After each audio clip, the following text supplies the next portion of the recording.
Claire, breaking news. O.J. Simpson passed away from prostate cancer yesterday at 76 years old. His rise and fall from stardom were broadcasted for all to see. He gained fame as an NFL star, broadcaster, and pitchman, including for a stereo-based Hertz. Nobody does it better than Hertz. Nobody does it better. Hertz leads the others by far. But that was quickly overshadowed by his 1995 acquittal in the murder of his ex-wife, Nicole Brown Simpson, and her friend, Ron Goldman. We, the jury, in the above entitled action, find the defendant, Orenthal James Simpson, not guilty of the crime of murder. Later, O.J. lost a multi-million-dollar wrongful death lawsuit brought by the families of his ex-wife and Goldman. Then a decade later, police arrested him in Las Vegas on several felony charges, including kidnapping and armed robbery. O.J. spent 9 years in jail before being released on parole. O.J.'s life will go down in history. If you were alive for that trial, there's no doubt you remember it. The Night Beat's Justin Case joins us now live. So, Justin, you spoke with a lot of people in the community who saw the cultural impact. Why is it that we'll never forget what we saw on TV? Well, if the glove don't fit, well, you know the line. You probably just finished it yourself. If you were alive and old enough, for some reason, you probably remember exactly where you were, exactly what you were doing when everything with O.J. went down. It's one of those events that, for some reason, it sticks in our long-term memories. People we talked to remember both the Bronco chase as well as the verdict coming down. Two guys even told me the exact restaurant they were sitting at when the chase came on TV. Even the president of the Lee County NAACP thinks O.J. did it, but what I talked to James Mawakil about is what things were like in this community back then and why the trial was so polarizing, becoming racially charged. There was not a day that it came on that we didn't watch it. Why do you think it was so important?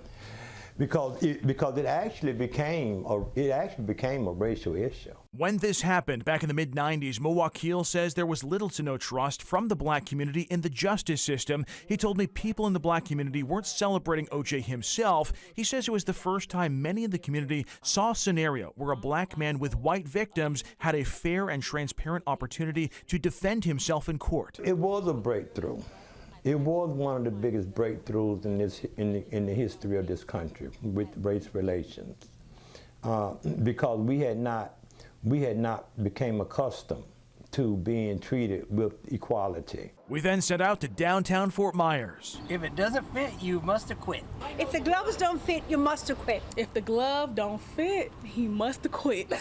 If it doesn't fit, you must have quit. Of course, the iconic line comes to mind for so many, but people even seem to remember where they were and what they were doing when all the O.J. stuff went down. I had young kids at the time, so I was at home and I was literally glued to the TV. There was a restaurant called The Verdict, and the Paddock, and everybody converged on wherever you were, and we all had lunch and we stayed until the verdict was heard. People told me they remember feeling betrayed, personally hurt by an incredible athlete they once looked up to. Others remember the absurdities of the trial. Any woman who has ever lost or found a leather glove that has been wet would realize that it doesn't fit.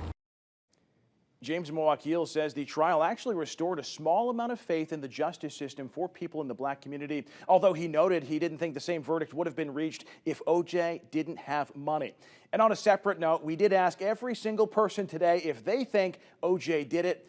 Russ and Amanda, every single person we talked to thinks he was guilty. Yeah, I think in most people's eyes these days, when they kind of look back on it, put all the pieces together, they probably came to that conclusion. But it was split at the time. I remember there were people who thought he was guilty and other people who thought, well, maybe he didn't do it. Yeah, so, kind of amazing how, his death has really taken us all back. Right. And all of those memories flood back, absolutely. Yeah.